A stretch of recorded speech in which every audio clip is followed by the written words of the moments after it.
Eh bien, bonsoir à chacune et à chacun d'entre vous.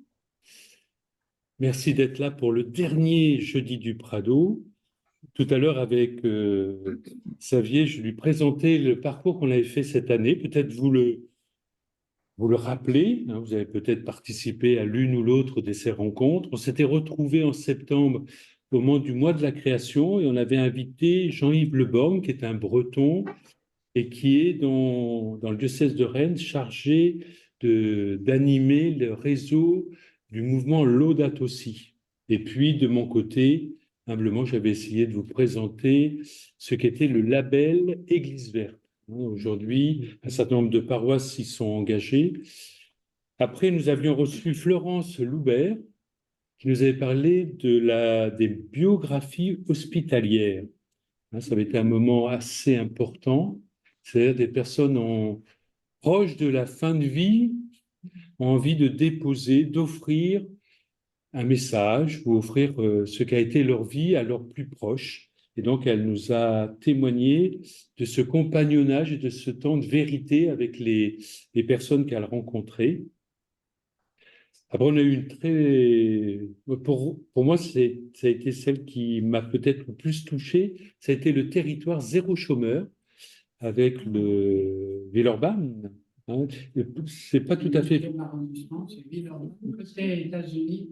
Côté États-Unis, hein, c'est territoire zéro chômeur, ben on essaye de regrouper tous les acteurs, que ce soit économique, associatif, pour voir quels sont les besoins et comment on peut se mobiliser ensemble pour donner un travail à des personnes sans emploi.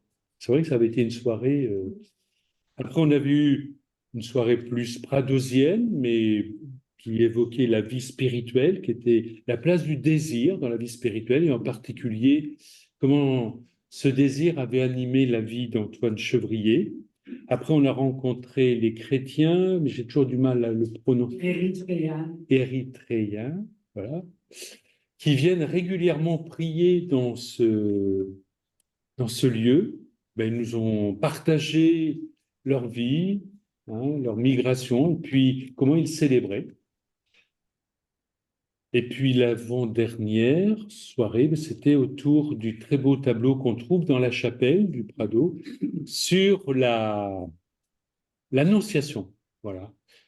Et en particulier avec un beau témoignage d'amis brésilien qui était venu voir Sergio et qui avait dit toute l'importance de ce tableau et en particulier du visage de l'ange et de Marie. Hein, voilà, parce qu'ils étaient plutôt colorés. Voilà, teintés, hein. Eh bien, je suis heureux ce soir d'accueillir Xavier. Xavier, je l'ai rencontré euh, en lisant son livre de relecture sur le campus de la transition écologique. Moi, j'étais en montagne et j'ai trouvé, euh, après les randos, je faisais de la lecture, j'ai trouvé ce projet fort intéressant. Et puis, je découvre, en le suivant peut-être sur Facebook, qu'il devenait lyonnais depuis 1 an et demi, un peu plus, et qu'il est engagé sur le projet de sa congrégation. Il est jésuite, plutôt responsable du souci de Laudato aussi dans la congrégation. Alors, son supérieur lui a confié, ou le supérieur précédent, Ouais, lui a confié voilà, cette responsabilité.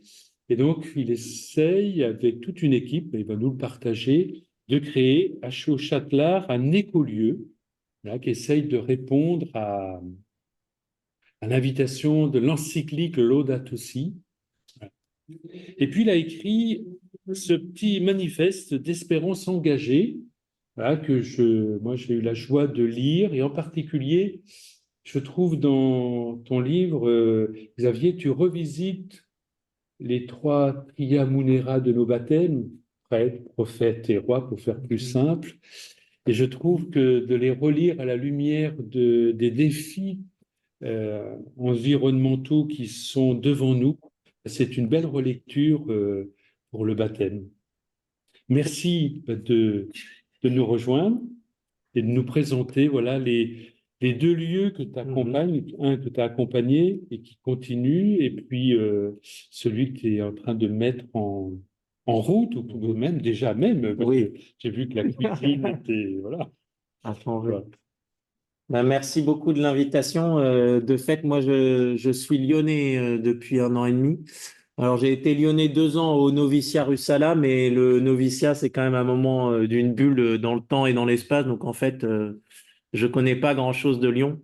Donc, voilà, c'est l'occasion pour moi, ce type de soirée, de rencontre, alors que ce soit quand les gens montent là-haut sur la colline de Francheville ou ici de descendre dans la plaine de Lyon, voilà, d'apprendre à connaître un peu Lyon, d'apprendre à connaître l'église qui est à Lyon.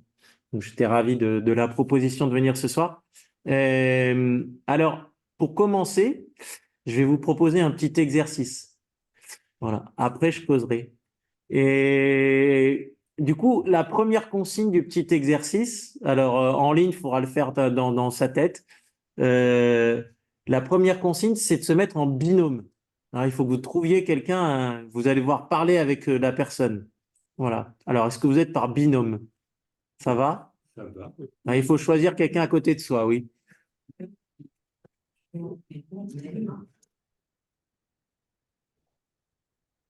Qui sont, voilà, Ah oui, si Isabelle, vous êtes à deux. voilà, il y a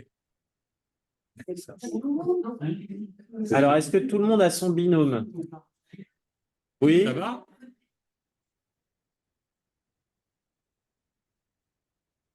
Tout le monde est par binôme, c'est bon? Alors, ah ben non, là, ça fait un trinôme, ça ne va pas marcher.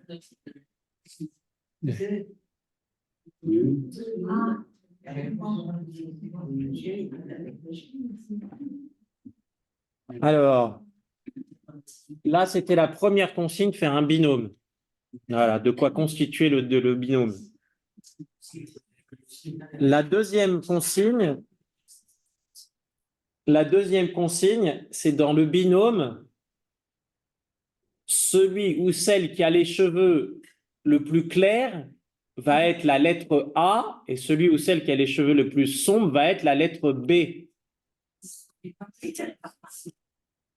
Attention, il va falloir observer la couleur des cheveux du voisin et de la voisine.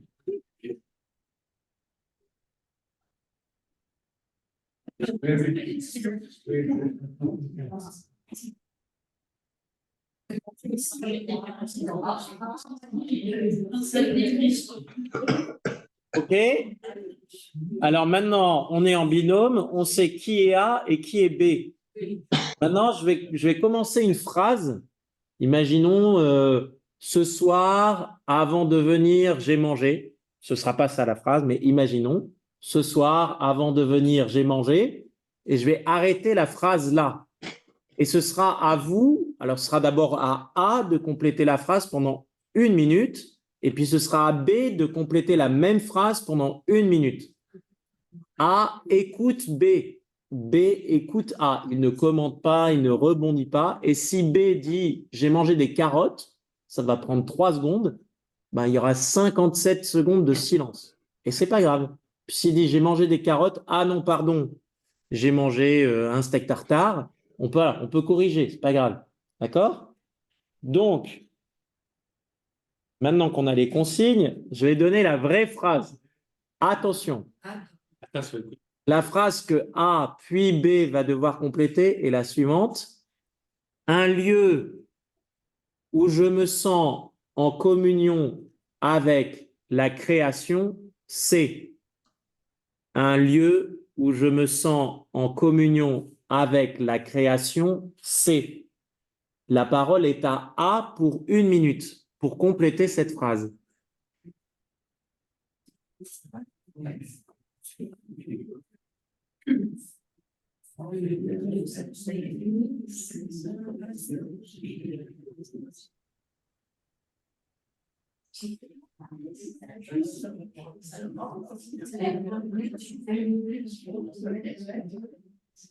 Il reste 30 secondes.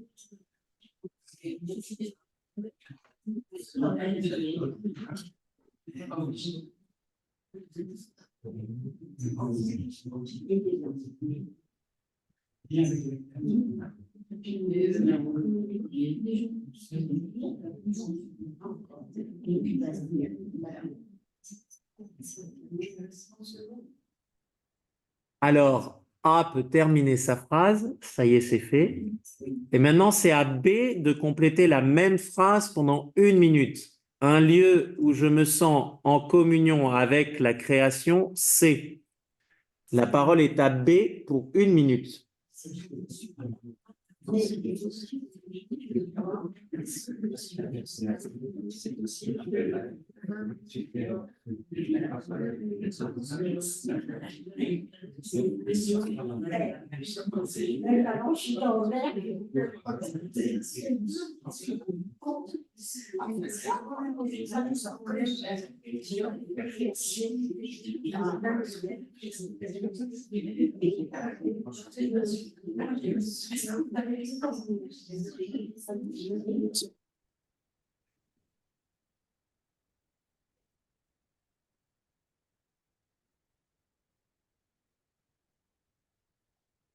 Ça va venir.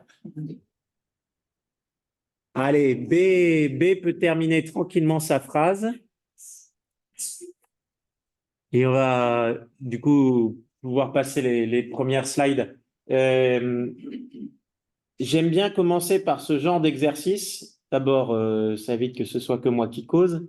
Et ensuite, parce que quand on plonge dans ces questions d'écologie intégrale, de réponse là, de tentative de réponse par le pape à la crise écologique et sociale, on parle de crise et c'est pas, les nouvelles sont pas toujours très bonnes. Et on peut être rapidement soit à dire bon bah j'ai pas envie d'écouter, en fait ça m'inquiète trop, soit dans la peur. Et je pense que on ne peut s'engager là-dedans qu'à partir d'un mouvement un peu profond d'amour. Voilà. À la limite, le lieu que vous avez évoqué, que vous aimez bien, ben voilà, on est prêt à se mobiliser pour un lieu qu'on aime ou pour une personne qu'on aime d'ailleurs. Là, on a fait l'exercice à partir d'un lieu. Et donc du coup, c'est important de se dire, bah ce qu'on va partager ce soir, il s'enracine. Et là, je vais vous parler en particulier de 2 lieux, un dans la Seine-et-Marne et puis un sur la colline de Francheville, voilà, qui sont des lieux que j'aime beaucoup. Mais c'est à partir de ce type d'amour, d'enracinement, qu'on peut puiser la force de s'engager, et pas seulement parce qu'on doit ou parce qu'on a peur. Si on passe la slide suivante, moi, si je fais un peu l'exercice, c'est l'occasion de me présenter. Il y a 2 lieux, je me suis aperçu au fur et à mesure du temps et au fur et à mesure des relectures de vie comme jésuite en particulier, il y a 2 lieux qui m'ont beaucoup marqué. Il y a le lieu familial dans l'ouest de la France, pas très loin de Nantes, un petit village qui s'appelle Couffé, où je passais mes étés de 0 ans à 23 ans. Voilà, 10 hectares que je connais à peu près par cœur. Et on voit le grand chêne là sur l'écran. Certainement, ma vocation d'ingénieur agro, voilà, le désir de travailler dehors, de travailler avec le vivant, il est né là, voilà. Ce lieu-là a été une manière pour Dieu, quelque part, de me former et de me guider. Les racines sont là. Et puis, quand j'étais pas dans l'Ouest l'été, j'étais à Marseille. Donc, la photo en bas, c'est la photo de la mer en bas de la rue chez mes parents. Donc, j'ai grandi à Marseille, pas très loin de la mer. Et pour moi, Marseille est un autre lieu, là, cette fois-ci urbain, mais à la fois avec la présence de la création très proche, qui m'a formé profondément. C'est vraiment la ville, le port très cosmopolite. J'ai fait toute ma scolarité dans le public à Marseille. J'ai basculé chez les Dominicains pour mon lycée, mais j'ai tout fait dans le public avant et avec une certaine dose de mixité sociale. Donc voilà, la rencontre de l'autre m'a formé aussi. Voilà, à la fois le désir de rencontrer l'autre et à la fois avec ses joies et avec parfois ses tensions et ses complications. Voilà, que c'est pas juste un monde de bisounours. Et ça, bah, pour moi, ce désir de rencontrer l'autre et puis d'aller voir un peu plus loin que l'horizon que je voyais en bas de chez mes parents, m'a formé aussi. Voilà, ce désir d'aller voir plus loin, de rencontrer, a formé sans doute en partie le désir chez moi petit déjà, en tout cas de me poser la question d'être missionnaire. Alors il y avait plein de choses, il y a la famille, voilà, catholique, pratiquante. J'ai une tante et marraine religieuse dans la famille ignatienne. J'avais Saint François Xavier comme saint patron. Donc, il y a plein d'autres ingrédients. Mais ces deux lieux-là ont compté, voilà, et comptent encore beaucoup pour moi. Et puis, il y a plutôt trois logos sur l'écran qui sont à la fois des lieux, mais je dirais des écosystèmes humains. Je suis rentré chez les Jésuites il y a 12 ans et certainement mon engagement, ma mission aujourd'hui, là, dans les lieux que je vais vous présenter, bah, il est lié à ma vie jésuite. Ce sont les Jésuites qui m'ont envoyé d'abord au campus de la Transition, puis au Châtelard pour cette question d'un écocentre spirituel. Voilà. Donc, je reçois cette mission-là de cette congrégation dans laquelle je suis rentré il y a 12 ans.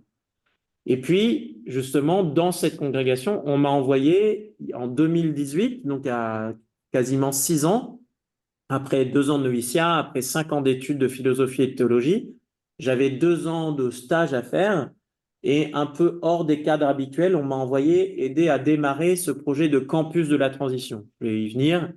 Voilà, ça m'a marqué. Je suis toujours au conseil d'administration. J'y suis dans 2 semaines.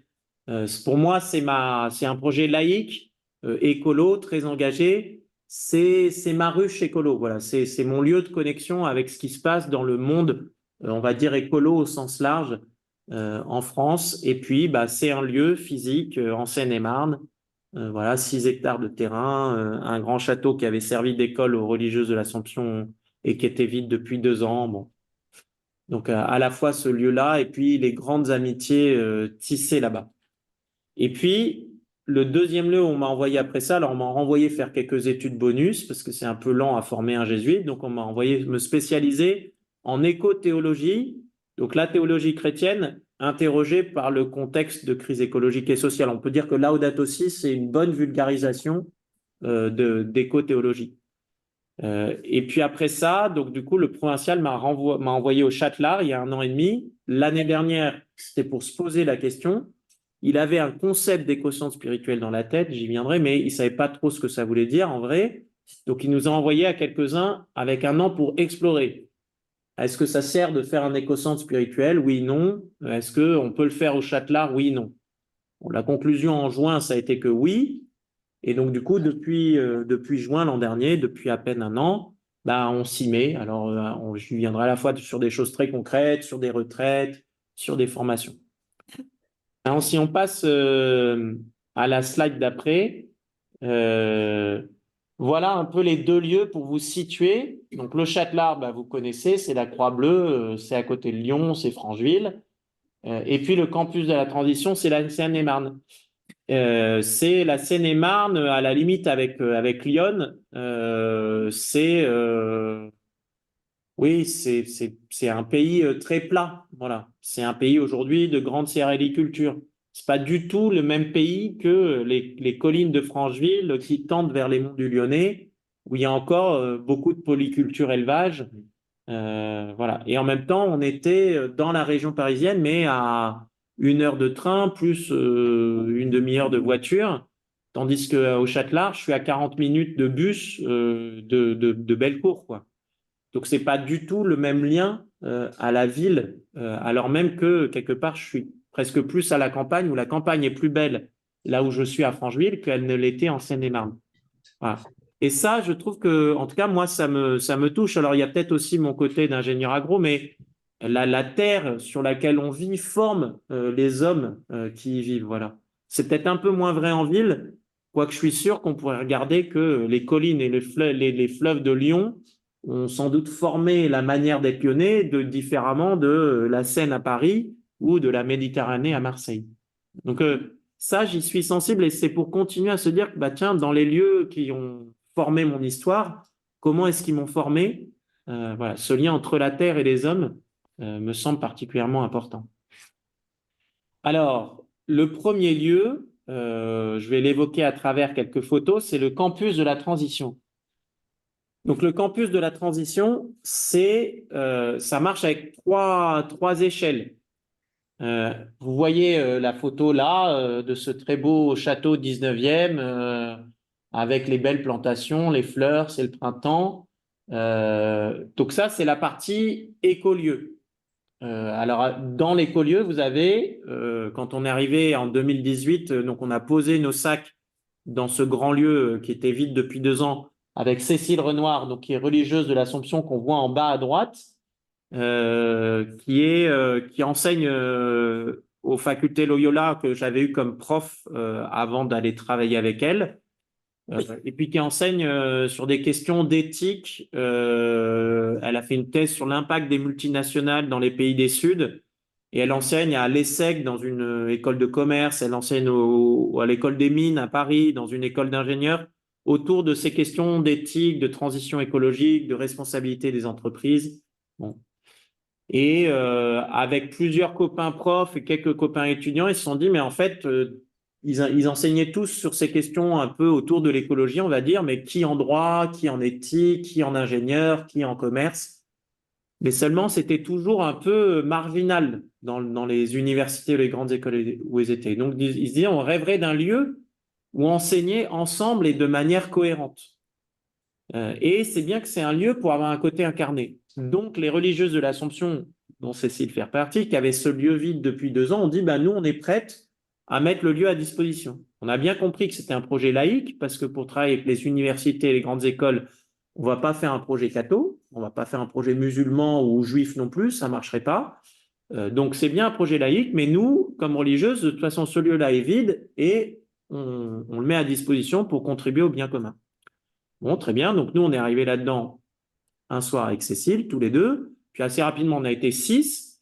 Et puis, assez rapidement, au bout d'un an, on était 20-25 à vivre sur place. Et donc, en bas à gauche, vous voyez la petite dizaine de ceux qui, dans les 20-25, sont stables. Alors, stable, ça veut dire qu'ils s'engagent pour au moins 1 an. Donc, ça peut être relativement court comme stabilité par rapport à d'autres modes de vie. Mais, voilà. Et puis autour de ça, il y a des gens qui passent pour 3 semaines, pour 3 mois, pour 8 mois de service civique, ça bouge. C'est très jeune. Moi, chez les Jésuites, j'avais 35 ans, j'étais très, très, très jeune. Là, à 35 ans, j'étais plutôt chez les vieux. Voilà. La vieille, c'était Cécile. À 52 ans, c'était vraiment la vieille. Voilà. Donc, changement un peu de lieu. Et puis, là-dedans, il y a 3-4 chrétiens, mais enfin, la majorité, ils sont comme la société autour de nous, c'est-à-dire sans foi. Je dirais pas sans loi, mais sans foi. Voilà. Bon. Donc, il y a l'écolieu. Et puis, l'écolieu, souvent, quand on parle d'écolieu aujourd'hui en France, ça veut dire un lieu où, 3-4 familles décident de vivre en commun. Un peu le truc typique, c'est on achète une ancienne ferme qu'on retape ensemble. Éventuellement, on va construire un bâtiment de plus ou on va mettre une yourte. Bon, voilà. Et on est 3-4 familles. Et notre projet, c'est de vivre en commun à 3-4 familles, de mettre des choses en commun. Il n'y a besoin que d'une machine à laver pour 4 familles, vraiment des choses comme ça. Et c'est le projet. Et ça prend toute l'énergie des familles. Voilà. À côté, ils travaillent, mais leur projet de vie, c'est l'écolieu. Là, le truc, c'est que l'écolieu, il est au service d'un projet plus large de lieu de formation, d'un éco-campus. Et vous voyez en haut à droite, là, c'était tout un groupe d'étudiants, je pense, qui ça devait être les centraliens. Enfin, parmi les premiers qui sont venus, on avait des étudiants de centrale. Et donc, ça veut dire que l'écolieu, il vit pas que pour lui-même. Il accepte d'être un peu dérangé régulièrement par des groupes qui viennent se former, qu'il faut accueillir. Et on se retrouve à déjeuner et à dîner tous ensemble. Et alors, toutes les semaines, faut se retaper la question. Alors, toi, tu es venu pourquoi ici? Et c'était quoi ton itinéraire pour venir ici? Bon, alors c'est ce qui passionne les gens qui viennent parce que tout d'un coup, ils voient des gens qui essayent un peu des chemins de transition. Donc ça, cette force de témoignage est très forte. Mais pour ceux qui sont là, au bout d'un moment, ça peut être un peu usant. Voilà. Bon, donc il faut trouver l'équilibre. Mais c'est ce lien entre l'écolieu, entre quelque chose d'incarné et le lieu de formation qui fait la valeur ajoutée. C'est là que ça devient intéressant pour les gens, de voir des choses concrètes. Et dans les choses concrètes, ils font de la formation, on leur fait des cours d'éthique, de commerce, de machin à la sauce écolo, ça, ils sont très contents, on nourrisse leur tête. Mais nous, on dit, on veut développer une pédagogie tête, cœur, corps. C'est-à-dire où on implique le corps, donc ils sortent de cours et ils vont filer un coup de main au potager, ils vont peler les légumes pour la soupe du soir, ils vont filer un coup de main sur le chantier d'isolation, ils vont mettre des bûches dans la chaudière. Enfin voilà, ils y mettent leur corps. Et en espérant qu'on va toucher les cœurs. Voilà. Alors, savoir toucher les cœurs, enfin, on n'en met pas la main sur la vie intérieure des gens, mais on plante un cadre avec la tête, avec le corps, qui peut provoquer des mouvements intérieurs. C'est pas facile, et c'est pas facile de vivre ça pour des gens qui n'ont aucun enracinement spirituel, quel qu'il soit. Donc là, il y a une espèce de découverte de la vie intérieure. Je vais y venir après, un peu des leçons apprises au campus de la transition.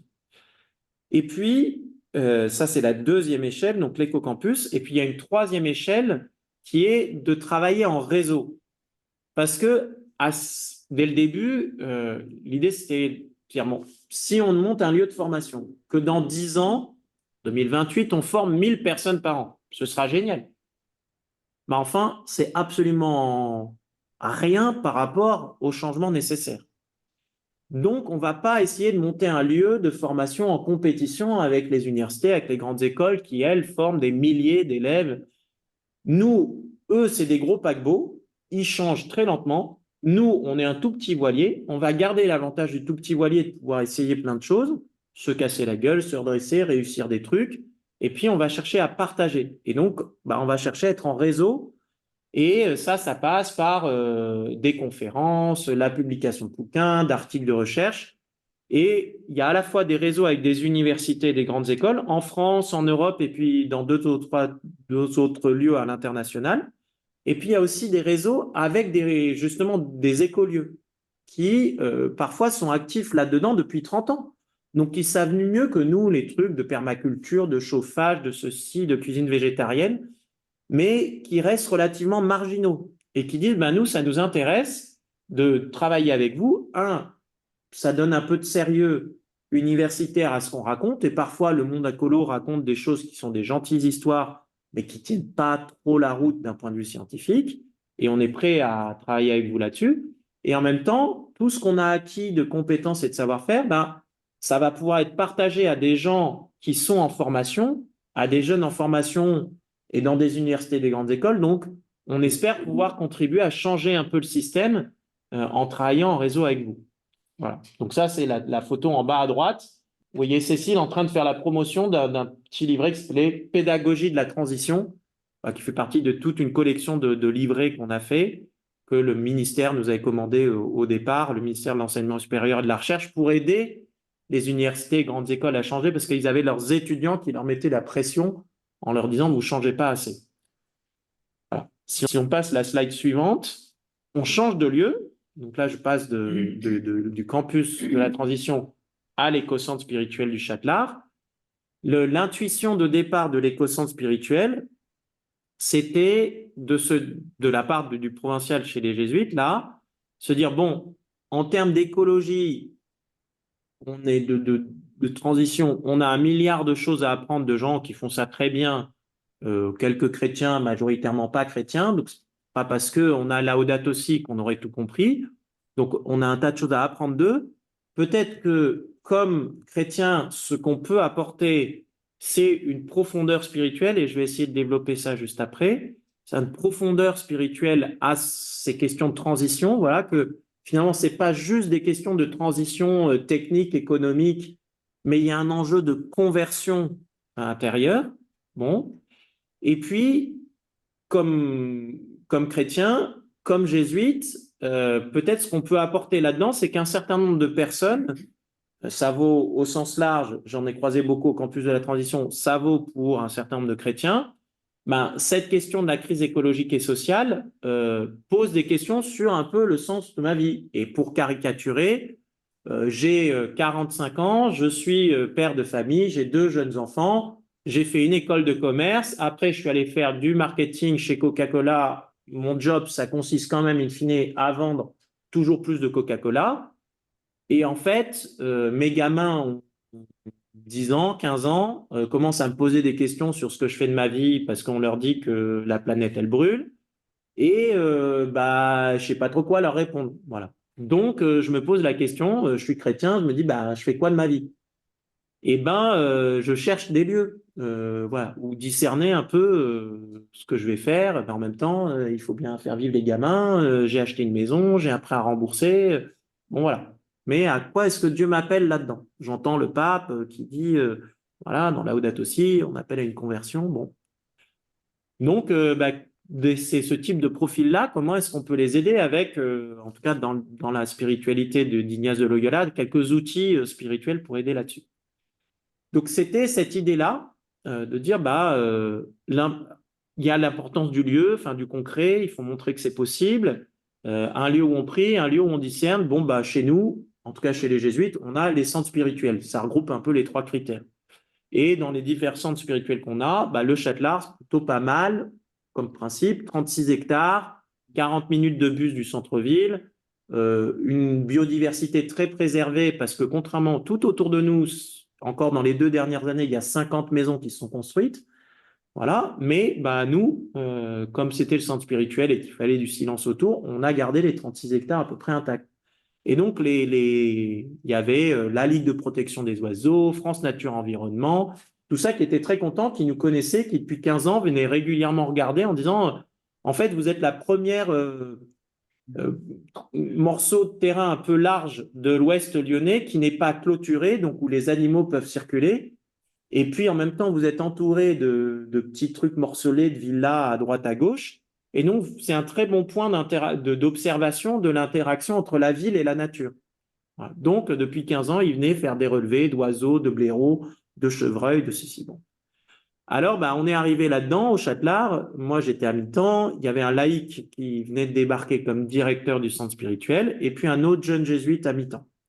Et pendant 1 an, on a rencontré 300 personnes à Lyon, à l'extérieur de Lyon, dans l'église, à l'extérieur de l'église. On est allé voir un éco-centre spirituel, appelons-le comme ça, hindou, un autre bouddhiste. On est allé voir d'autres éco-centres spirituels chrétiens en Europe. Bon, bref, on s'est baladé un peu. Et à la fin, on a dit au provincial et puis au conseil d'administration de l'association, ce que vous nous aviez demandé d'explorer, ça, on voit 3 piliers à la chose. Il y a d'abord le lieu, donc on retrouve cette importance du lien à la terre, à quelque chose d'incarné. Et donc, dans le lieu, il y a toute la biodiversité, donc elle est riche. On a un beau cadeau là que l'histoire et le Seigneur nous fait. On peut encore faire des choses. Donc, depuis, on a creusé de petites mares, restauré une grande mare, planté 650 mètres de haies, fait débarquer des moutons pour faire tourner les prairies. On nous a confié un âne. Bon, tout ça, c'est bien sympathique. Voilà, on a commencé un tout petit coin de potager. On a une jeune qui s'est installée en maraîchage sur 1 hectare. Donc ça, c'est son entreprise, mais elle est très contente d'être dans un écosystème plus large. On en a d'autres qui sont en train de faire toc, toc, toc. Bon, voilà. Et puis, il faut prendre soin de la forêt qui est en train de sécher. Nos arbres sèchent sur pied, même avec toute la flotte qui est là, mais les derniers étés. Donc ça tombe régulièrement. Bon, qu'est-ce qu'on fait? Est-ce qu'on replante? Est-ce qu'on laisse pousser? Bon, plein de questions. Et puis, il y a la question de la nourriture. Donc, on a changé la cuisine. Après 33 ans de Sodexo, on a quitté la Sodexo pour réinternaliser la cuisine en propre. Ça se passe très bien dans l'assiette, c'est meilleur, c'est nettement meilleur d'un point de vue social et écologique. Par contre, c'est plus galère d'un point de vue gestion des équipes. Voilà. On n'a pas encore stabilisé notre équipe de cuisiniers. On se retrouve en ce moment à recruter un cuisinier. C'est le 2e en 3 mois. Donc, c'est un peu sportif. Donc, je ne sais pas si dans 6 mois, on sera toujours sur cette solution-là. J'espère, parce que d'un point de vue social et écologique, il n'y a pas photo. Mais à un moment, pour la province jésuite, il y a aussi ça, c'est de nous dire, testez des choses. Si ça marche chez vous, peut-être qu'on réfléchira à le mettre dans d'autres centres spirituels ou dans d'autres lieux. Si chez vous, on met de l'énergie, on met du temps, ça se casse la gueule, sans doute dans d'autres lieux, en tout cas, on apprendra de pourquoi ça s'est cassé la gueule. Donc, il y a un côté expérimental. Voilà pour le lieu. Et puis après, il y a toute la question des bâtiments, qui est un autre gros... comment est-ce qu'on isole pour dépenser moins de chauffage? Comment est-ce qu'on arrête d'utiliser du gaz et on utilise l'énergie de la terre, la géothermie? Voilà, qu'est-ce qu'on peut... On veut construire une nouvelle chapelle, parce que la chapelle existante est trop petite. Alors, comment est-ce qu'on construit une chapelle avec, le pape François propose 4 relations fondamentales pour l'écologie intégrale, à soi, à Dieu, aux autres, à la création. Bon, quand vous pouvez vous amuser à construire une chapelle, ça veut dire quoi de construire une chapelle sur ces 4 relations fondamentales? Donc, on s'amuse un peu avec l'architecte en ce moment. Donc ça, c'est le premier pilier, c'est le lieu. Ensuite, je saute tout à droite. Non, c'était la slide précédente. Il y a l'écosystème humain parce que il n'y a pas d'aventure sans hommes et femmes. Ça, c'est sûr. C'est gentil d'avoir des chevreuils et des haies. À la limite, si on n'était pas là, eux s'en porteraient bien. Mais nous, un projet d'éco-centre spirituel sans humain, ça va être compliqué.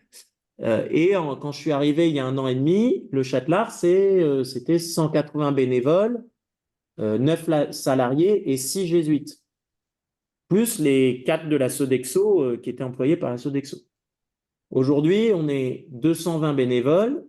On est passé à 13 salariés parce que l'équipe de cuisine a été réinternalisée. Et puis, on est 7 jésuites, on va dire. Tout ce monde-là, faut que tout le monde embarque dans le projet. Et alors, il y a certains qui sont très demandeurs, d'autres pas du tout, et une grosse masse, oui, non, pourquoi pas. Enfin, bon, les choses ont changé dans l'assiette, très bien, c'était la Sodexo, c'est un autre truc. C'est un peu meilleur, donc les gens sont contents. Mais à la limite, si on leur avait demandé, ça n'aurait pas tellement été dans un grand désir de changement. Donc là, il y a un peu de communication, un peu d'écoute, un peu d'entrain, un peu de savoir pousser. Bon, voilà. Et puis, dans ce côté écosystème humain, il y a des éléments extérieurs, des partenariats avec des associations, la jeune qui s'installe en maraîchage, bon, des choses comme ça. Et puis, il y a 2 choses importantes. Il y a la dimension sociale, c'est-à-dire dans l'écologie intégrale que le pape propose, il y a clameur de la terre, clameur des pauvres. Comment est-ce que dans quelque chose qui reste un centre spirituel, ça ne va pas devenir un foyer d'hébergement d'urgence? Comment est-ce que dans un centre spirituel, cette question de la présence de personnes en fragilité d'un type ou d'un autre, comment est-ce qu'on laisse une place? Voilà. Donc on travaille là-dessus, on a montré quelques propositions, trouvé des partenariats. On se pose la question au niveau des chantiers qu'on va faire côté bâtiment. Est-ce qu'on met une clause pour qu'il y ait de l'insertion sociale dans les entreprises qu'on va choisir? Bon, voilà. Donc il y a différentes manières de faire. Quel type de retraite on peut développer avec je sais pas quoi, des personnes handicapées, des personnes migrantes, des personnes du quart-monde. Mais ça, on va pas le faire toute seule. Si dans le programme du Châtelard, je peux très bien mettre retraite pour personnes du quart-monde, il y aura personne. Moi, je pourrais dire, regardez, j'ai fait un truc social, en fait. Donc, il faut trouver des gens avec qui faire ça, des gens qui connaissent des personnes en fragilité, qui vont pas venir au toc toc toc à Francheville par elles-mêmes.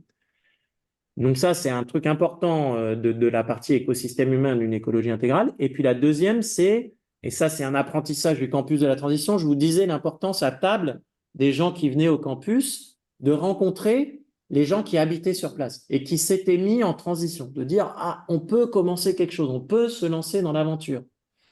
Eh bien, on s'est dit, mais c'est aussi important dans un écocentre spirituel.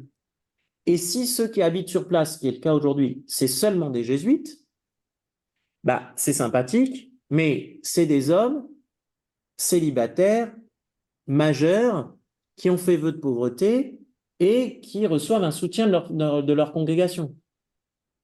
Donc, c'est bien, ce serait déjà bien qu'ils le vivent, il y a encore de l'effort à faire, mais pour le père de famille 45 ans qui se pose la question d'arrêter de vendre du Coca-Cola, c'est un peu loin. Donc, du coup, on s'est dit, est-ce qu'on arrive à mettre sur place un collectif où il n'y ait pas que des jésuites pour incarner cette écologie intégrale, ce mode de vie sobre et heureux? Et donc, du coup, dans le bâtiment, ça veut dire des investissements, ça veut dire renoncer à des chambres pour accueillir des prétendants, mais voilà, il y a des choix à faire. On se dit, tiens, est-ce qu'on ferait, on va monter un collectif, le temps de faire les travaux, ce sera l'été 2027, mais où il y aura 1 ou 2 familles, 2-3 couples de retraités, et puis 2-3 célibataires, plus 2 chambres pour des personnes en situation de fragilité. Ce collectif, il a vocation à être là pour 3 ans, et puis d'abord pour 1 an, au bout d'1 an, le Châtelard d'un côté, parce qu'on sera au service du Châtelard, c'est comme au campus de la transition, c'est pas, le collectif, il n'est pas une fin en soi. Du coup, au bout d'1 an, peut-être que soit le Châtelard dit c'est gentil, mais en fait, on vous voit jamais. Donc, si c'est juste pour avoir un petit appartement à Francheville au vert, c'est bien. Mais aller en trouver. Il y en a d'autres peut-être ailleurs à Francheville, où les gens peuvent dire, bon, bah, c'est gentil, mais moi, vivre dans un centre spirituel en silence, ça me barbe, je m'en vais. Voilà, ou peut-être que dans le collectif, bah, un groupe humain, c'est un groupe humain, et peut-être que les gens se disent, Madame Machin, c'est quand même compliqué, en fait. Voilà. Et on ne va pas imposer à tout le monde de continuer avec Madame Machin si tout le monde est d'accord pour dire que c'est compliqué. Donc, au bout d'un an, on se dit, est-ce qu'on continue? Ça dure 3 ans. Si ça continue, c'est 3 ans. Et puis, on peut renouveler une fois. Au bout de 6 ans, on circule. Voilà. Parce que comme ça, personne ne met la main sur le projet à force de rester. Et puis, les 2 personnes en fragilité type accueil social, bah là, ça va dépendre du partenariat qu'on fait avec une association. Nous, on n'a pas les compétences, le savoir-faire pour accueillir ni des personnes handicapées, ni des personnes migrantes, ni des personnes du quart-monde, ni des sortants de prison.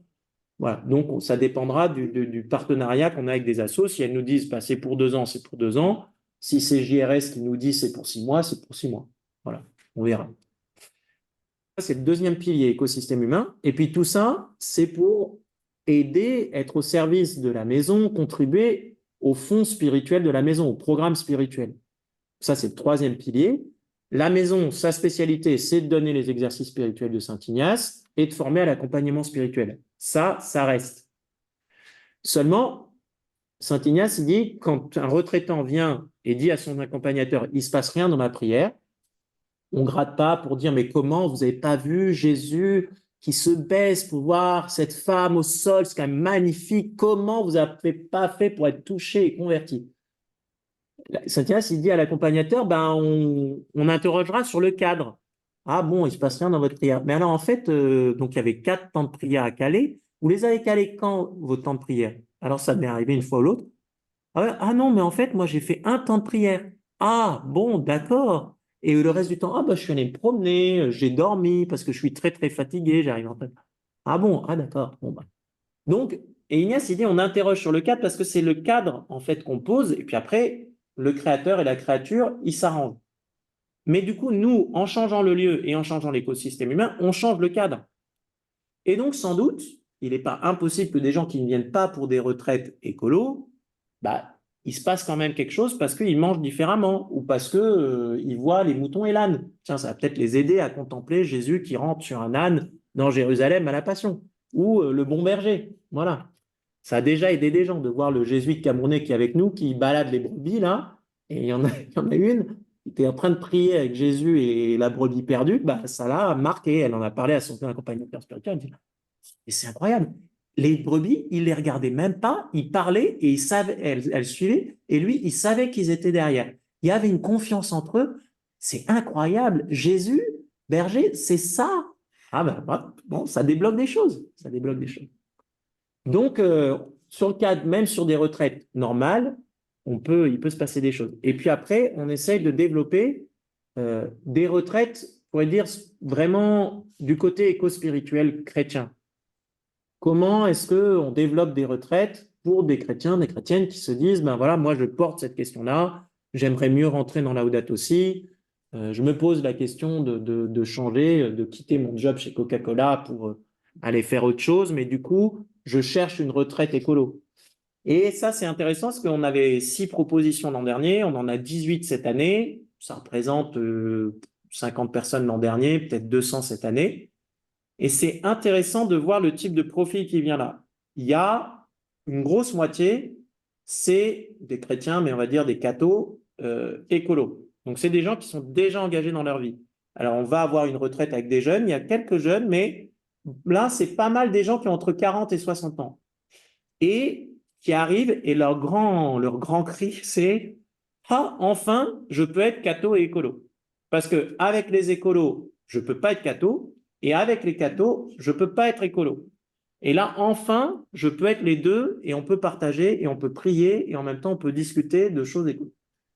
Bon, ça, c'est une grosse moitié. Après, il y en a un bon tiers, c'est les chrétiens qui se pointent et qui viennent à ce type de retraite en disant « J'entends bien la question transition, machin, mon petit-fils veut plus que je l'emmène en vacances en Grèce, en avion, tcha, bon bref, mon filleul m'a dit qu'il allait se marier mais qu'il voulait pas d'enfant. Bon, moi, je suis un peu perdu, j'entends le pape qui dit qu'il y a un jeu de conversion. je comprends pas très bien tous les trucs techniques, là, moi, ça me va pas trop, mais du coup, je viens parce que j'entends cet appel spirituel et je veux donner une chance à l'Esprit Saint de voir s'il y a quelque chose. Voilà. Et puis après, on a 10%, c'est pas beaucoup, mais les derniers, c'est plutôt des gens très loin de la foi. Mais, et ça rejoint quelque chose d'intéressant que j'évoquais sur l'absence de vie spirituelle chez les copains du campus de la transition. Soit c'est des anciens chrétiens, là, dans les 10%, soit c'est des gens pas chrétiens, et là, c'est les copains du campus de la transition. Mais en fait, la crise écologique et sociale les met en crise existentielle. Et ça, quelque part, pour moi, il y a quelque chose d'une bonne nouvelle, il y a quelque chose d'un évangile, il y a quelque chose de l'Esprit Saint à entendre. Parce que, sans qu'on ait rien à faire, l'Esprit Saint travaille les cœurs. Et quelque part, c'est des gens, un peu on va dire, le français moyen.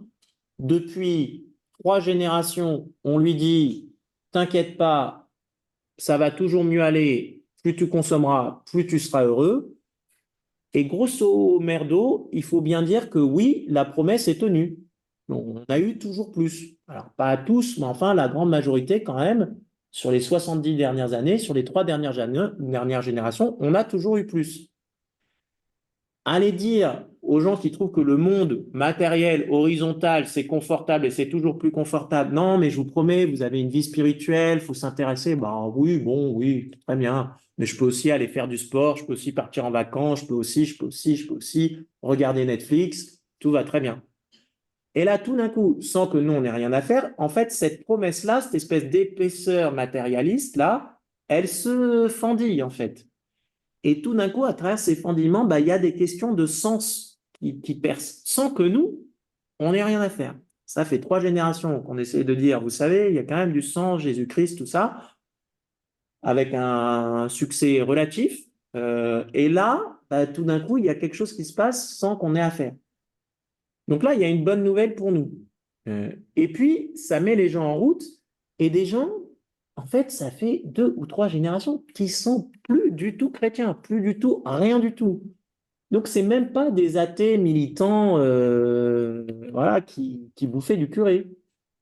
Alors, bah, eux, voilà, ils se mettent à dire, ah oui, il y a une vie spirituelle, machin, ils cherchent sur Internet, truc, bon.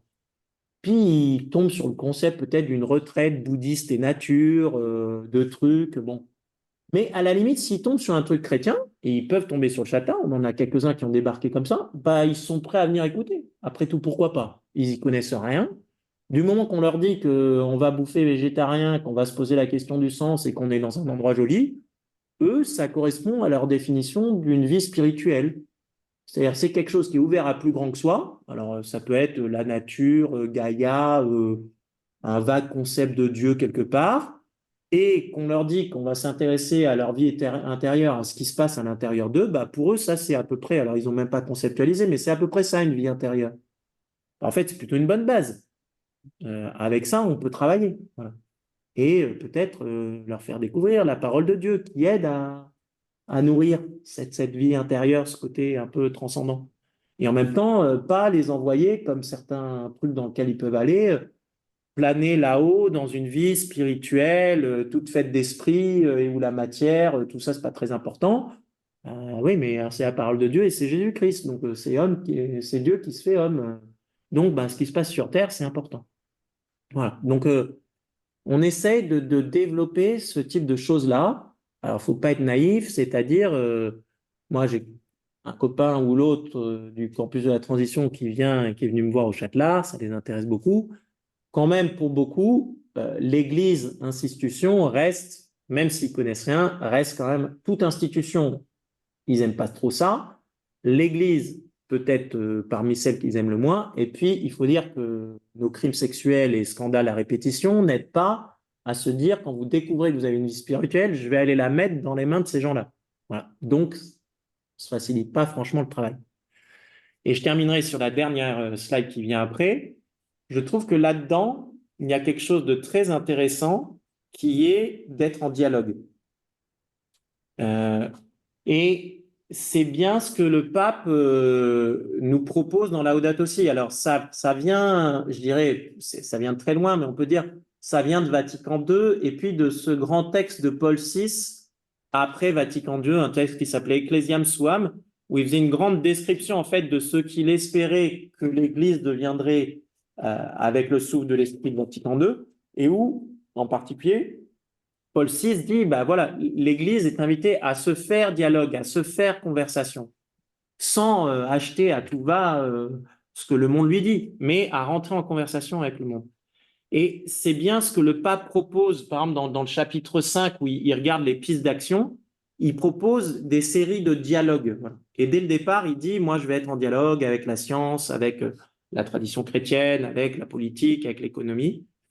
Mais alors, ce qu'il y a d'absolument fascinant, c'est que non seulement il le propose comme méthode, mais il se l'applique lui-même, y compris dans un bouquin. Alors, les bouquins que tu mentionnais, on les a écrits à deux avec Cécile, donc la conversation se sent. Mais là, le pape, entre guillemets, écrit tout seul, sauf qu'en fait, il a écrit avec plein d'autres, mais c'est que lui qui signe le bouquin. Mais vous voyez que la structure de Laudato Si, elle est constituée de manière assez intelligente. Alors, il y a les trois étapes, voir, juger, agir, ça c'est les lignes là. Et ça, c'est la méthode de la doctrine sociale de l'Église depuis le début du XXe, l'action catholique. Voilà, c'est assez classique, on connaît ça. Bon. Et ce qu'il y a d'intéressant, c'est que le pape dit, bah, pour chaque étape, en fait, je vais me mettre à l'écoute du monde, on pourrait dire, et puis à l'écoute, en dialogue, à partir de ce que j'ai écouté du monde, je vais aller écouter la tradition chrétienne, la bonne nouvelle.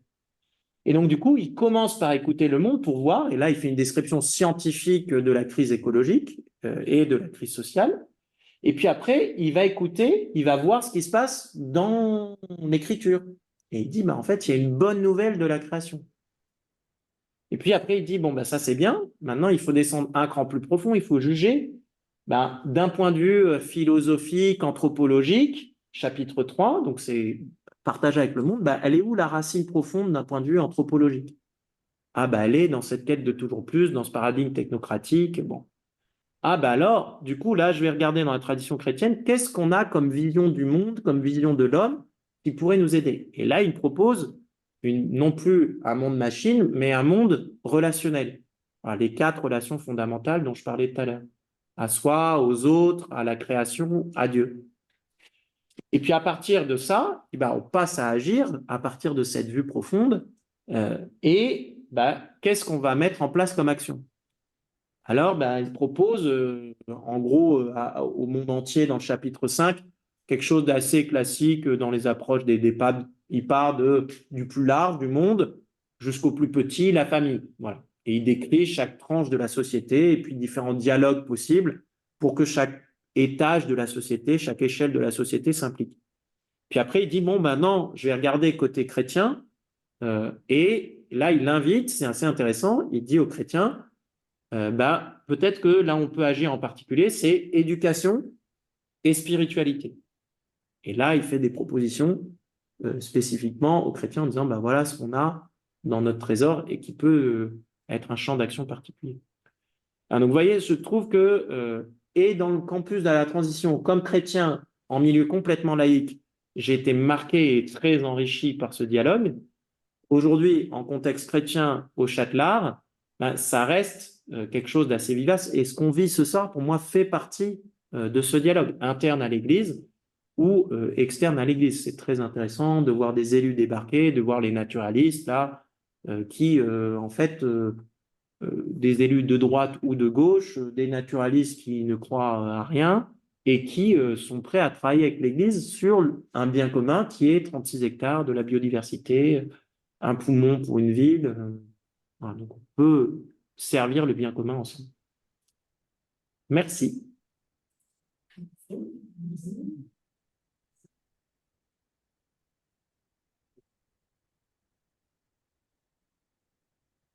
Il faut s'arrêter là.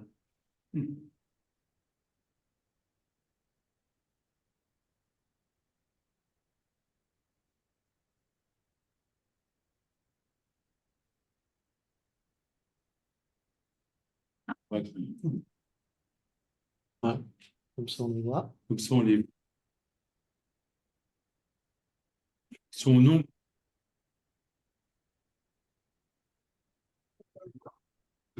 Qui ont une question, ben on va vous inviter à venir la poser à côté de Xavier pour que ceux qui sont en distance puissent bien entendre la question. Alors, est-ce qu'il y a quelqu'un en distance?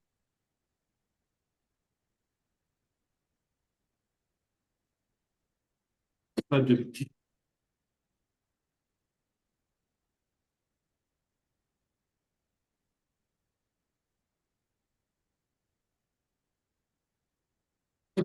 Là, Michel,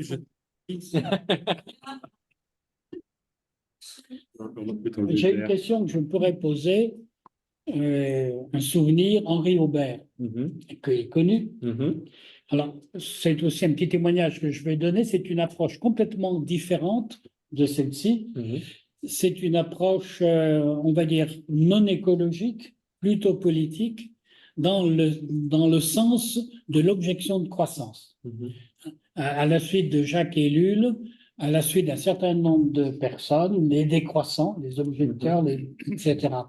C'est un chapitre qui n'apparaît pas dans votre exposé. Alors oui, parce que moi, je parlais des deux lieux. Donc, Henri Aubert a été jésuite supérieur de la rue Sala. Il était supérieur quand moi, j'étais novice. Et il se trouve que...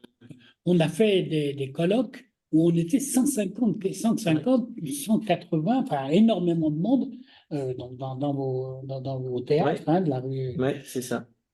Et avec beaucoup de gens du style, notamment quelqu'un qui dit vous êtes catholique, donc vous êtes chasseur. Vous voyez le profil qu'il peut y avoir. Mais du coup, enfin, de fait, alors ces questions de croissance, décroissance, j'ai envie de dire, pour le coup, elles battaient leur plein au campus de la transition, parce que comme lieu d'enseignement, comme lieu de débat, c'est un des enjeux centraux, c'est-à-dire comment est-ce qu'en tout cas nous, pays dits riches et développés, on peut rentrer dans une phase où on n'a pas besoin de se convaincre que le bonheur consiste à avoir toujours plus.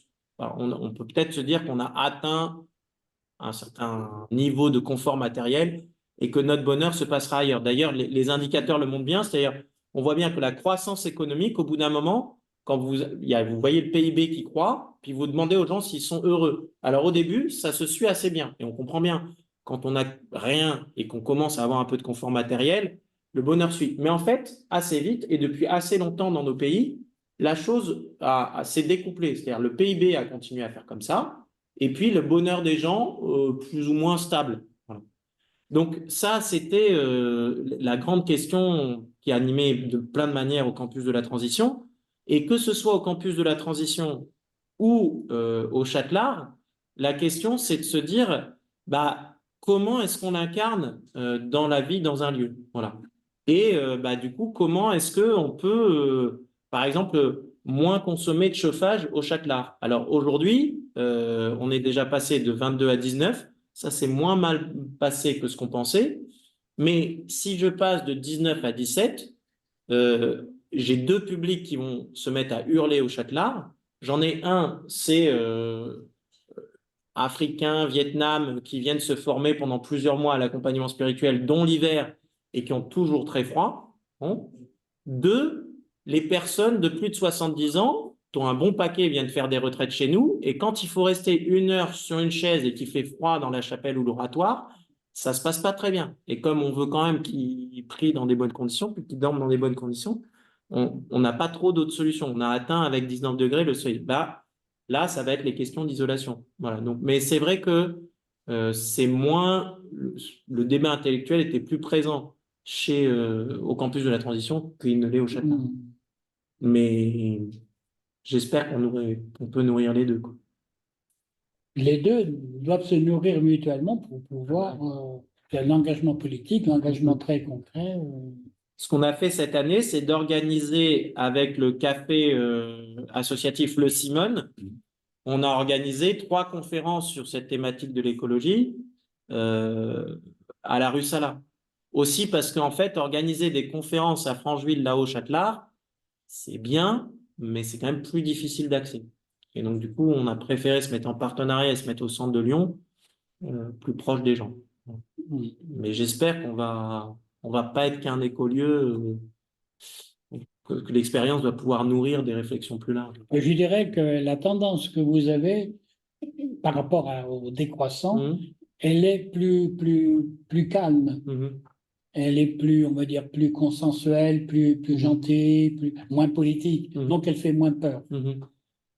Et c'est là que l'on est aussi invité. Alors, je pense à cela en regardant des paroissiens, en regardant qui sont malgré tout très loin de toutes ces questions. Et très loin. Très loin. C'est à vous à prendre la chaise qui est ici et à l'extérieur.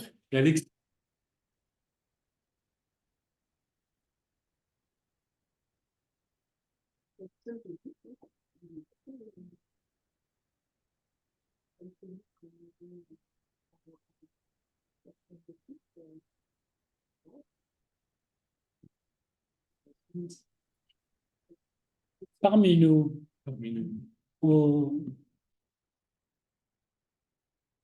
Moi, c'est pas une question. Ah, il faut être là. Il faut être là. Bien sûr. J'ai perdu le...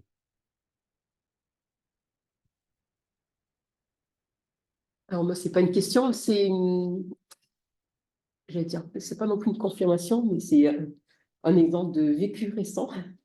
J'étais au Châtelard récemment pour un temps de récollection et justement, j'ai découvert, j'avais été avertie déjà, j'avais su que la cuisine était externalisée, enfin, était plutôt plus externalisée, pardon. C'est-à-dire, avant, c'était une entreprise Sodexo. On en parlait plus. Avant, il n'y a pas de micro. Je vais essayer de parler fort. Faites signe si vous ne m'entendez pas.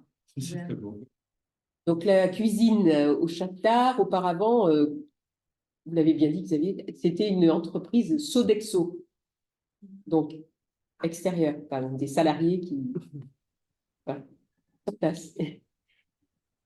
Et maintenant, c'est donc... il y a tout un travail qui se fait à l'intérieur, la cuisine faite sur place. Et du coup, il y a un tableau où on peut s'inscrire pour des services. La pluche, la plonge. J'ai retenu ça, mais il y a d'autres choses aussi. Hein, mais voilà, ce qui est lié à la cuisine, c'est plutôt ça, quoi. Et quand vous disiez tout à l'heure que c'est vrai que ça a changé dans l'assiette, c'est vrai que c'est bon. Et mais ça a changé peut-être que pour certaines personnes qui sont plus carnivores, en guillemets, ça fait un changement, j'allais dire plus végétarien, il y a plus de légumes, de céréales aussi, voilà. Mais c'est bon. Voilà, donc c'était pas une question pour m'en parler, c'était pour appuyer ce que vous aviez dit tout à l'heure et que j'ai observé et pratiqué voilà, 2 jours. Et les autres personnes avaient l'air aussi heureuses, apparemment, du changement. Voilà. Et ce que j'ai trouvé aussi beau, c'est dans le parc, on peut marcher, se promener, mais il y a aussi un effort qui a été fait de présentation de l'histoire de notre planète, pas seulement de notre planète, mais bon. Il y a une marche, un exercice qui est un exercice au départ inventé par des scientifiques, donc il n'y a pas de dimension spirituelle, on a pour rajouter ça. L'exercice s'appelle la marche en temps profond. Donc le principe est assez simple, mais il fallait avoir l'idée, se dire la planète Terre a 4,6 milliards d'années. Ça fait 4,6 milliards d'années que la planète Terre a commencé. Et du coup, les scientifiques ont dit, on va proposer un exercice aux gens, parce que si on fait tout un cours, je pourrais vous faire tout un cours, hein, si je me rappelle de mes cours de géologie, mais bon, ça risque d'être long et vous risquez de ne pas retenir grand-chose. Donc, dans des pédagogies tête, corps, cœur dont je parlais, ils ont dit, on va faire aux gens une promenade de 4,6 km. Donc, ceux qui sont forts en maths auront compris que chaque fois que vous faites 1 mètre, vous faites 1 million d'années. Voilà. Et au fur et à mesure que vous marchez, pas à pas, eh bien, on vous fait faire les arrêts au moment des grandes apparitions de la vie sur Terre. La formation de la protoplanète, l'apparition de l'eau, l'apparition de la première cellule vivante. La première cellule vivante, la première trace de vie, vous avez déjà fait 1 kilomètre. Vous avez déjà parcouru 1 milliard d'années. Voilà. Donc, il faut du temps. Voilà. Pour que la vie, et vous êtes encore dans la vie dans l'eau, il va pour avoir de la vie sur la Terre, les premiers lichens, il va falloir attendre 800 millions d'années par rapport à aujourd'hui. Donc, vous aurez déjà quasiment fait, vous avez fait 3,8 kilomètres, toujours pas de vie sur la Terre, de la vie que dans l'eau. Voilà. Bon, et puis là-dedans, les humains, ça apparaît, les humanoïdes, ça apparaît 2 millions d'années. Donc, c'est les 2 derniers mètres. Et alors moi, j'avais découvert ça au campus de la transition, animé ça, et à un moment, je me suis dit, mais enfin moi, je l'avais vécu comme ça aussi, de cette espèce de, mais par formation, enfin c'était pas nouveau pour moi, mais ça m'avait fait revivre cette patience de Dieu, quoi. Le Dieu créateur, voilà, combien de temps il patiente et il appelle la vie. Alors je me suis dit, mais on doit pouvoir le proposer à des groupes chrétiens et mettre un peu cette dimension spirituelle. Et alors, je l'ai fait faire à un groupe de jeunes chrétiens pour la première fois. Et alors, ça par les coups, ça ne m'était pas venu. On arrive au point d'arrivée, blablabla. Et la première question d'un des jeunes, c'est, mais alors, Jésus, en fait, là-dedans, c'est quand? Ah ben, Jésus, c'est il y a 2000 ans. OK. Donc, c'était il y a 2 millimètres. 2 millimètres. On a fait 4,6 kilomètres. Et Jésus, c'est il y a 2 millimètres. Ah bah là, le gars là, ça a un peu scotché. J'ai fait ça avec mon frère et ma belle-sœur l'autre jour, là, ils sont venus me rendre visite. Et alors après, il me disait, mais du coup, c'est un peu perturbant en fait. On se dit, mais c'est quand même pas grand-chose. Bon, tiens, je disais, bah ouais, mais en même temps, ça dit, Dieu a choisi un moment. Alors déjà, on pouvait le faire dans notre histoire humaine, mais on peut élargir beaucoup. Dieu a choisi un moment pour venir sur Terre, pas n'importe lequel. Il a choisi il y a 2 millimètres par rapport à 4,6 kilomètres. Et si on prenait le Big Bang, il aurait fallu faire 13 kilomètres. Donc voilà. Donc et on a mis sous forme de panneaux dans le parc. Donc on peut faire ces 4,6 kilomètres. Et on a mis en résonance un texte, une image, et puis on a mis une citation biblique. Non pas pour dire la Bible avait prévu les dinosaures, la Bible a toujours raison, c'est pas l'objectif, parce que c'est pas vrai. Mais par contre, il y a un discours scientifique et puis il y a un discours biblique, spirituel, une certaine sagesse. Et de laisser résonner les deux ensemble, peut-être, enfin, nous, on n'oblige personne à le faire, mais on propose une citation biblique qui peut nourrir, il nous reste peut-être 300 mètres jusqu'au prochain panneau, ben voilà, on peut. Voilà. Ce petit verset-là, vous savez, au début des Genèses, l'esprit planait sur les eaux jusqu'à ce que la vie arrive. Bon, à dire, ça prend 3 secondes. Dans le récit de la Genèse, on y passe vite. Le début de la vie, 1 kilomètre. L'esprit, il a plané sur les eaux un moment avant qu'il y ait la vie qui apparaisse dans l'eau. Ça prend du temps. Ce verset, il prend son temps. Alors, on peut le ruminer. Donc, de fait, c'est là. Et alors, ce qu'il y a de très beau, c'est que je vous parlais d'exemples de gens qui viennent pour des retraites pas du tout écolo, truc bidule, et dont l'expérience a un peu changé. Alors ça, on l'a mis en place avec 5 jours de vacances entre des jeunes de Lyon et des jeunes migrants. Et puis, c'était là pendant l'été. Et en fait, on a eu plein de gens qui sont venus nous voir, qui faisaient des retraites en silence, puis qui allaient voir la carte en disant, je suis en silence, mais moi, j'aimerais bien faire ça avec mes petits-enfants. Moi, je suis professeur en lycée, c'est tout à fait passionnant. Je voudrais bien avoir les documents. Ah, ben moi, avec mon groupe d'aumônerie, je ferais bien ça. Alors, du coup, on a partagé ça. Et puis là, on commence, ça fait 4-5 groupes. En fait, les gens parlent, ou les gens viennent au Châtelard. Et puis, du coup, après, ils reviennent avec leur groupe paroissial, avec leur équipe CVX, avec leur groupe scout. Bon, très bien, ils se baladent dans le parc, c'est fait pour. Voilà. Donc, si vous voulez venir faire 4,6 km de balade, en ce moment, les chemins sont un peu gadoueux, donc vous sortez vos chaussures. Mais c'est là, vous rentrez à l'accueil, vous demandez, il y a un plan, et puis il y a un texte de départ, et puis après, vous suivez le plan, vous découvrirez la patience de Dieu. Je ne sais pas si j'ai le droit de prendre la parole, Oui. mais je suis là. Tu es ici chez J'ai toi, envie de Michel. dire quelque chose, mais à vous de vous exprimer. J'aurais envie d'inviter à lire des romans. Tout ce qu'on vient de dire sur les 2 millimètres, en fait, il y a Eric Emmanuel Schmitt. Je suis en train de lire, j'ai lu les 2 premiers numéros, il y en a 4 ou non, 7, enfin, il y en a beaucoup. Et en fait, c'est assez merveilleux de voir comment il nous montre, comment Eric Emmanuel Schmitt nous montre l'arrivée de l'homme, comment il s'est sédentarisé, comment il est devenu un cultivateur, etc., etc. C'est une fantaisie, mais lire les romans, je trouve ça intéressant. Et alors, je pense à cela.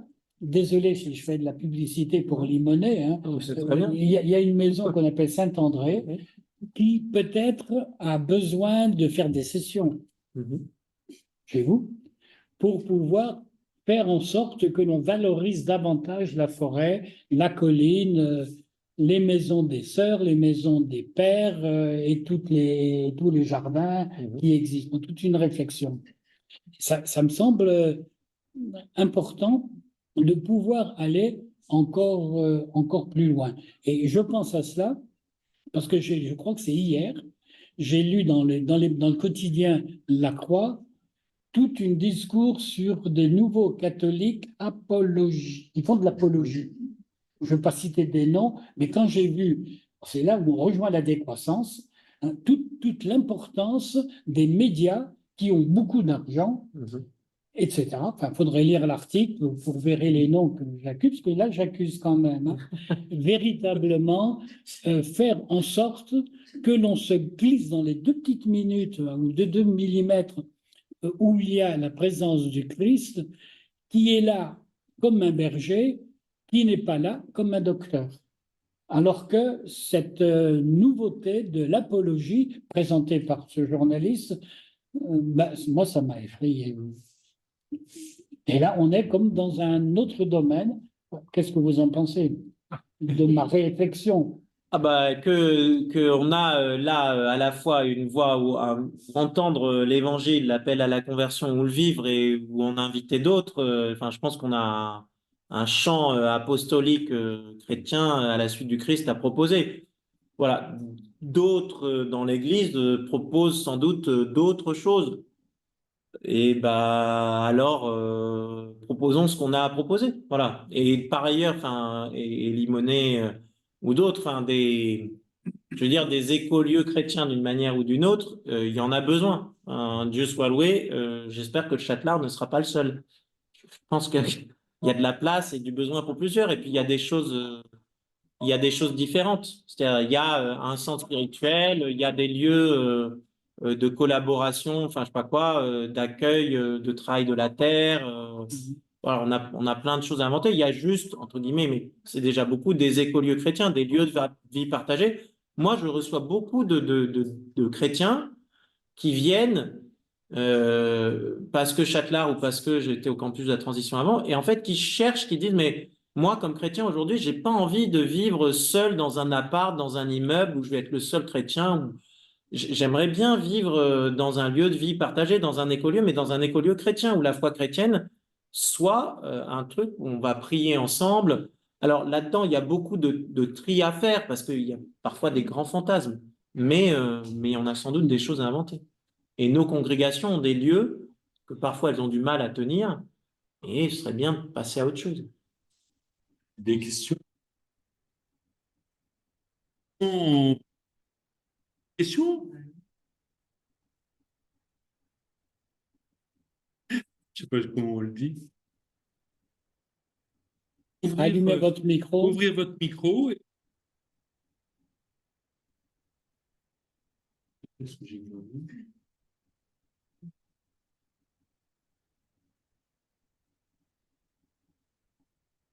À l'extérieur, dans votre écran d'ordinateur, quelle réflexion avez-vous? Des mains jaunes qui se lèvent?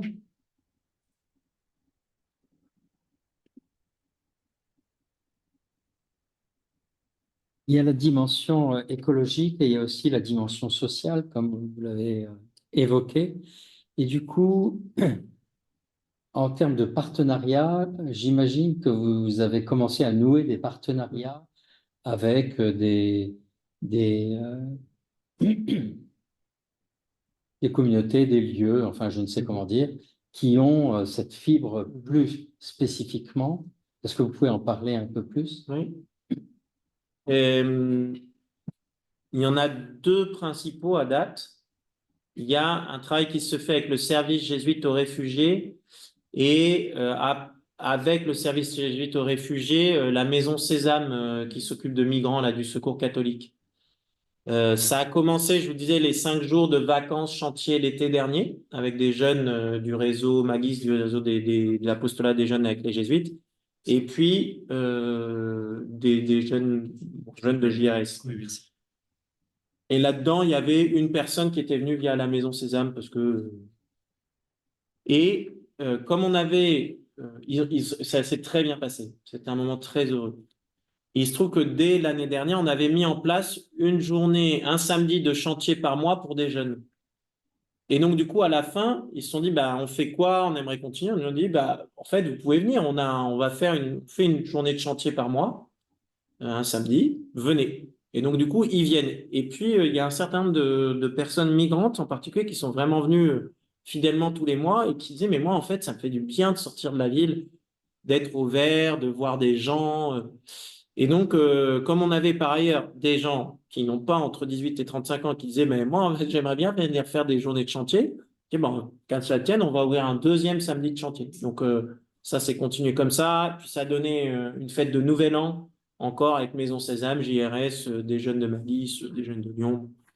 Donc, ça continue et c'est très heureux. Alors, par exemple, cet été, on n'aura pas de cette semaine de vacances parce que du côté de Magis et du côté de JRS, ils n'ont pas réussi à faire émerger de porteurs de projets. Donc nous, on ne va pas faire le truc tout seul. Par contre, on est déjà en train de placer le truc du Nouvel An. Voilà. Donc JRS, Maison Sésame, Secours catholique.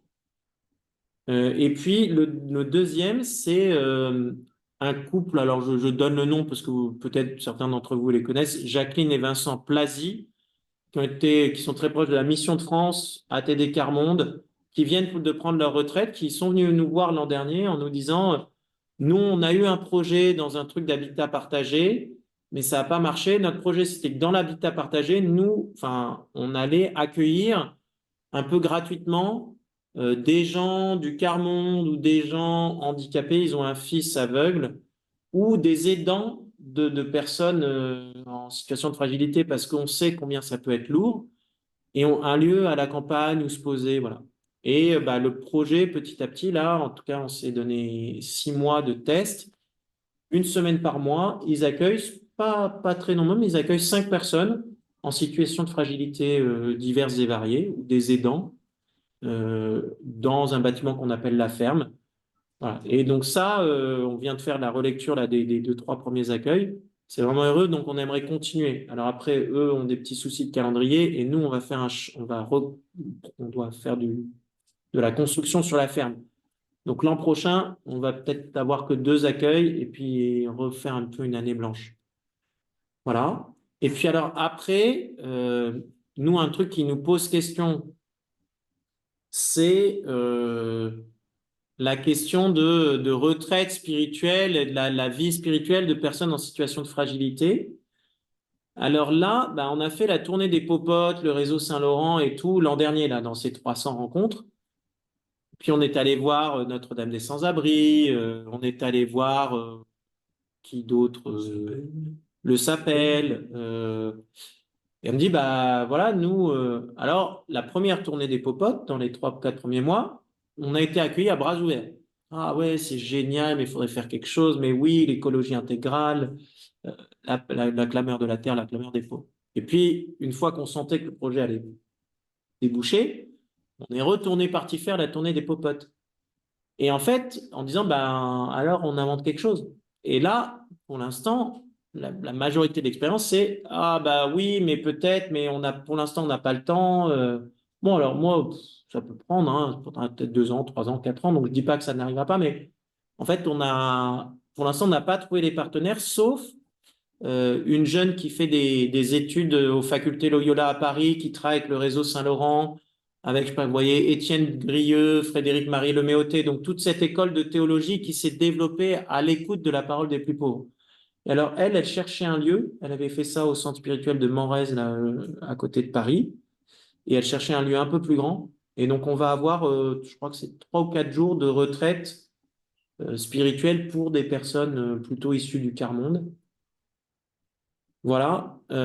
Après, on va voir les partenariats qu'on développe. Par exemple, sur la question de ces 2 chambres, alors c'est à horizon 3 ans quand on aura fini les travaux, mais ces 2 chambres dans le collectif de résidents pour des profils sociaux, avec quelle association on se met en partenariat? Hier, je rencontrais le président d'Habitat Humanisme à Lyon. Voilà, qui me dit, ah bah oui, nous, si vous nous donnez 2 chambres à gérer, alors comme c'est du diffus, il faut qu'on vous mette le bon profil, mais ouais, nous, ça peut nous intéresser. Voilà. Bon, on va voir.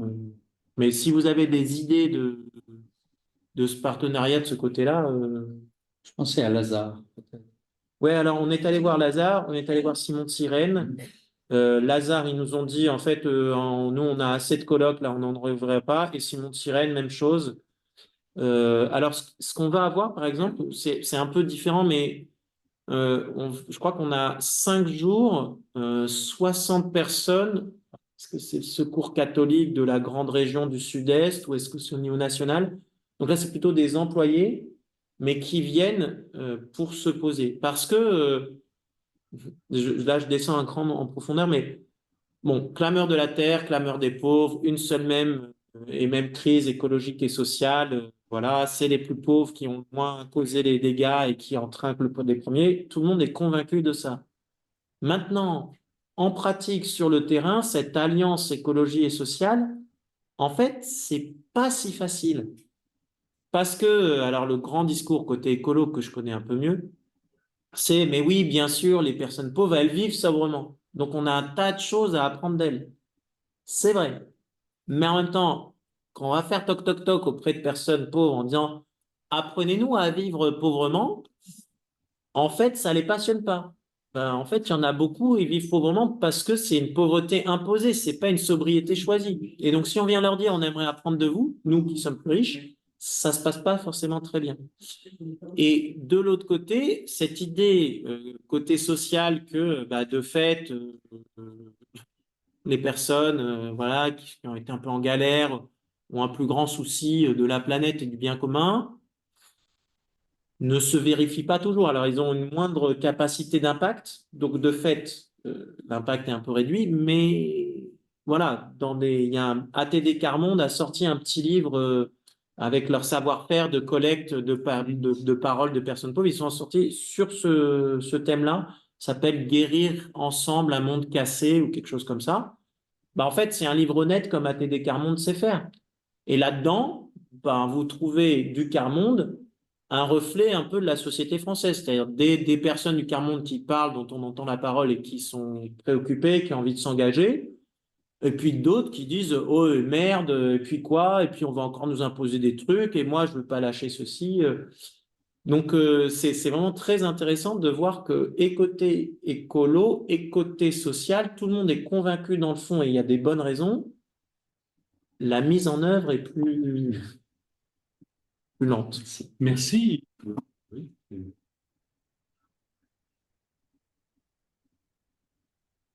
Le woofing.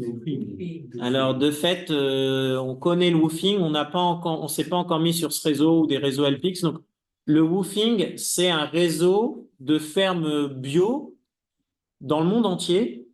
Et vous pouvez, en gros, il dirait que j'ai pas le droit de dire ça, mais pour vous la faire courte, c'est logement, nourriture contre travail. Alors, l'esprit de fond du woofing, c'est permettre à des gens qui ont complètement perdu le contact avec le monde rural de venir découvrir le monde rural et de filer un coup de main au passage à des gens qui parfois ont beaucoup de travail. Voilà, donc le deal, normalement, même s'il n'y a jamais de chiffre, c'est 5 heures de travail sur la ferme et puis de découverte du monde rural et on vous loge, on vous nourrit. Voilà. Et moi, au campus de la transition, on était dans le réseau woofing, au moins au début. En fait, il y a beaucoup de gens aujourd'hui, je vous parlais de cette quête spirituelle.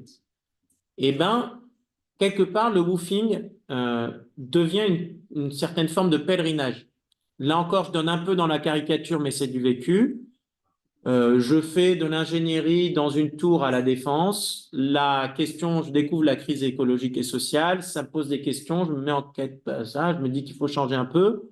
Alors, je lâche pas mon job. Je prends 3 mois de congé sans solde. Je suis quand même pas bête au cas où ce serait nécessaire. Et je me dis, j'ai besoin d'apprendre à faire quelque chose. Je ne sais rien faire que de taper sur un ordinateur. Je vais pas me payer 3 mois de stage, ça coûte cher. Ah tiens, il y a un réseau de fermes. Alors, bah, je vais aller apprendre à planter des radis, tout ça, c'est sympathique. Et puis en fait, je me mets en route, je me mets en mouvement, je découvre des gens, je découvre un autre rythme de vie. Et c'est vraiment intéressant à entendre parce que les gens, ça devient un pèlerinage, pour utiliser un mot religieux. C'est vraiment très proche de ce que des gens peuvent raconter en allant sur le chemin de Saint-Jacques, en n'ayant qu'un sac, une vie très simple, en ralentissant, en observant autour d'eux, en rencontrant des gens qu'ils n'auraient jamais rencontrés dans leur milieu social. Voilà. Donc c'est intéressant et nous, je pense qu'on va le faire à un moment au Châtelard pour avoir un coup de main, mais surtout, par exemple, je connais quelques monastères dont l'abbaye des Dombes, là, du Chemin Neuf, pas très loin d'ici, ils font du woofing et ils disent il y a un côté extraordinaire parce qu'on reçoit par là des gens qui ne connaissent absolument rien au monde chrétien, qui sont venus parce qu'il y a quelque chose d'intéressant, et puis qui du coup découvrent. Et alors au début, ils ne voulaient pas l'imposer ni quoi que ce soit. Puis à un moment, ils se sont mis à leur proposer dans le système du chemin neuf ce qu'on appelle des frates, c'est-à-dire des petits groupes de partage. Si tu veux, pendant les 3 semaines où tu es là, bah, on vous propose, là, ceux qui sont, d'avoir un petit temps de partage une fois par semaine. Et puis, il y a un frère ou une sœur du chemin neuf qui vient bah, pour aider aux échanges. Voilà. Alors, c'est pas forcément autour de Jésus-Christ, mais, ah tiens, et puis il y a les offices. Ah, bah, tiens, pendant qu'on y est, je vais aller voir, tiens, il y a une prière, à quoi ça ressemble.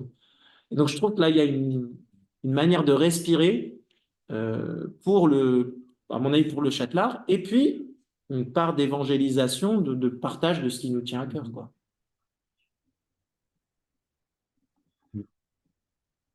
De nous dire quelques mots.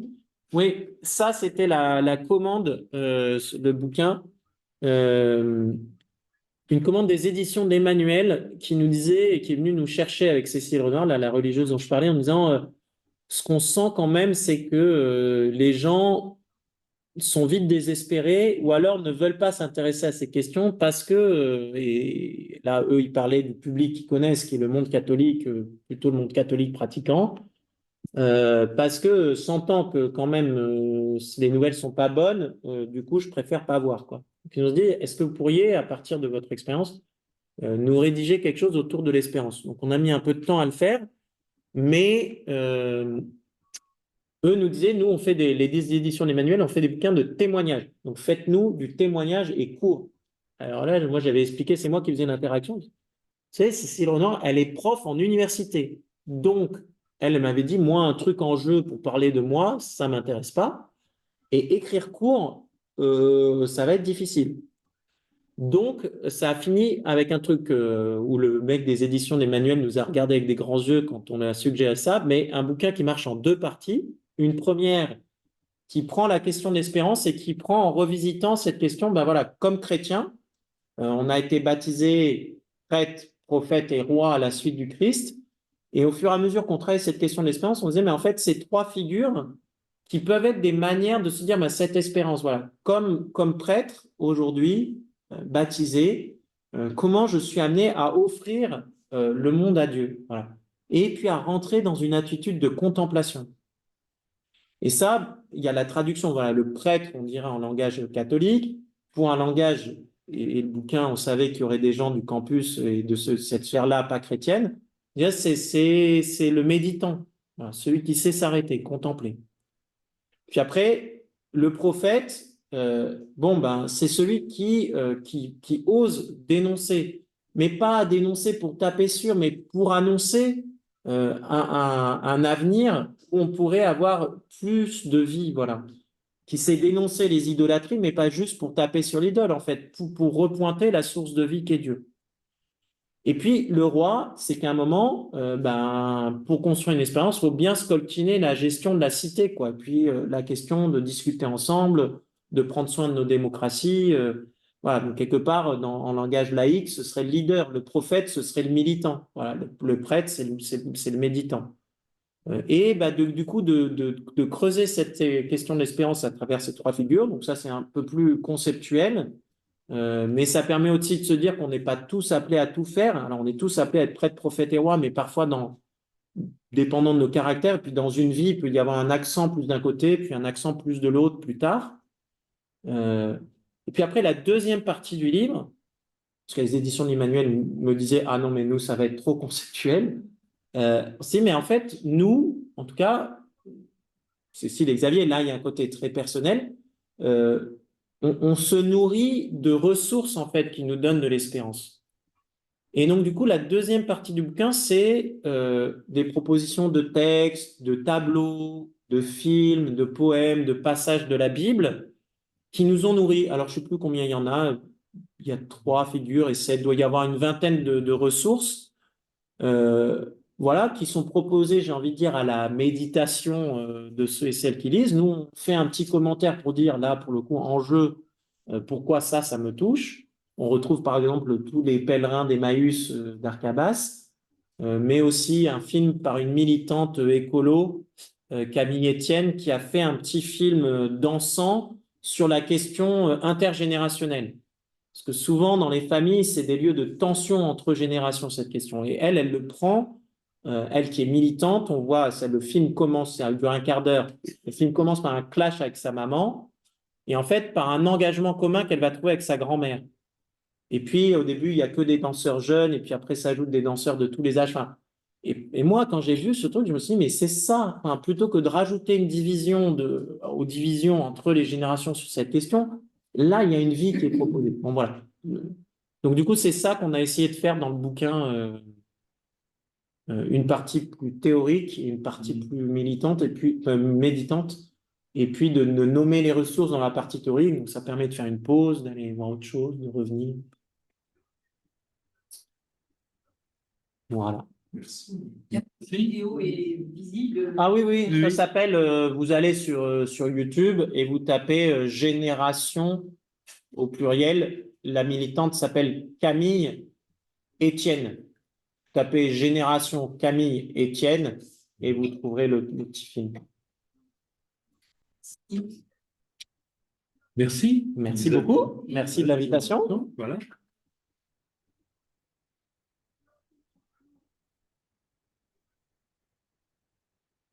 C'est vraiment plein d'espérance. Voilà.